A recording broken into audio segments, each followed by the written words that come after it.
Before SPOL was in place, we actually did KPIs, key performance indicators, and we did all of those in Excel spreadsheets by department.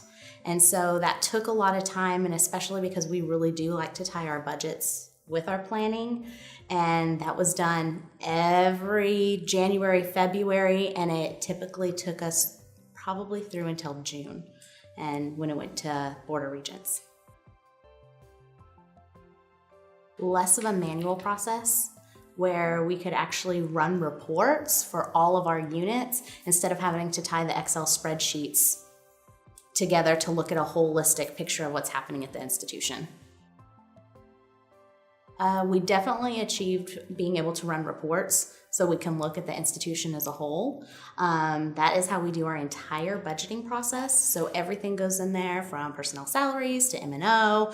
And the way that we have actually built out SPOL is through our chart of accounts and our organization chart. So everything ties together, we know exactly where it's at, and we can actually tie our planning objectives by unit to what the budget is for that unit.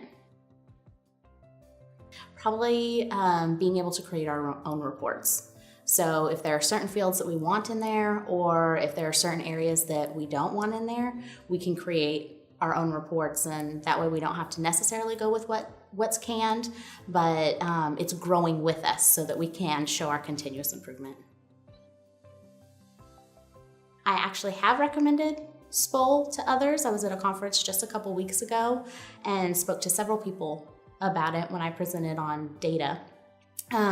But definitely that you can actually enter the institutional data pieces in and show continuous improvement through data decisions. That when you're working on continuous improvement, you should be using your institutional data, and we can actually show that. You can actually insert in the bottom of the screen all of your data pieces, and so they can be linked and uploaded. So when somebody's looking at it, or you're putting it with accreditation, that you actually have your evidence.